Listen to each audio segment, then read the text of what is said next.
things that can go wrong. To think that you can dominate that and win that many races is impressive, because I know Kyle Busch makes it look easy, but DJ, you know as well as I, it is not. There are a lot of opportunities to make mistakes, and this 18 car and really all of Joe Gibbs Racing has just been very efficient, really in all aspects. Well, they just have such a tremendous organization, right from the very top down to everything else that it takes to make this happen. The drivers are very much involved, but they, the pit crews you talked about that put Kyle Busch out front, that doesn't come by accident. They have a great program there for training their pit crews. They're the best on the Cup side, and they do a tremendous job and are great here week in and week out in this Xfinity Series. They give their drivers the very best things to work with, and the drivers go out and get the job done. And Lee coming to the white flag. I'm not sure the 18 of Kyle Busch has any interest in catching these lead lap cars of the 16 of Ryan Reed and the 48 of Brendan Poole. I'm sure he'd be happy to finish right behind him in the race. No matter what. 3/4 of a mile to go, and Kyle Busch will see that checkered flag first. What a turnaround. We told you right at the top of the broadcast, when he fails to finish inside the top 10, he typically turns around and comes back to win. At Watkins Glen, it was a frustrating 37th place finish. At Bristol, it was an annoying 24th. Well, he has bounced back to win in Richmond. Kyle Busch does it. 14th win of the season for Joe Gibbs Racing.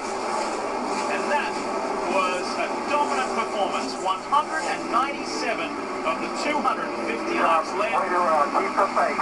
You know what I mean? Way to keep the faith is the call. Man, I never would have guessed that, Galen. I appreciate it, buddy. Nice job, guys. Great pit stop. Great pit stop is exactly what got it done. Teamwork, that's the difference. And the JGR gang got Kyle Busch out in front of the field. The driver of the 18 never looked back.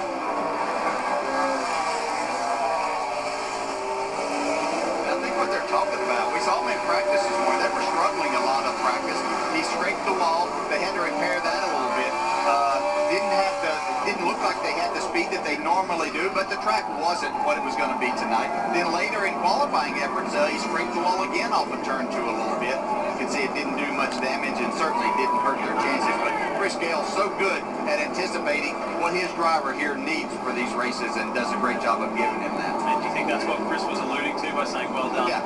Well done for keeping the faith. Yeah. They may not have started the best way, but we finished it. Yeah, and that's why Chris Gale's going on and going to be a Cup crew chief for Eric Jones next year at Furniture Row.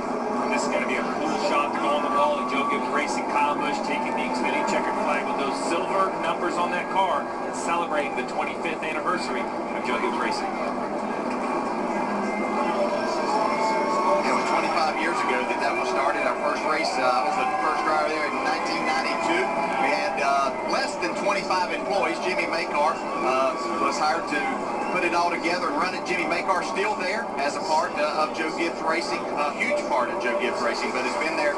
He was the very first hire for Joe Gibbs Racing. So to think what that was, and you talk about over 450 employees there now, it's just incredible. And the juggernaut that it is, NASCAR Sprint Cup and Xfinity competition is amazing. So Rowdy does it. Kyle Busch wins under the lights on a Friday night. Some great short track racing, and that is Kyle's 6th win here in the Xfinity Series competition at Richmond. What a race, what a win.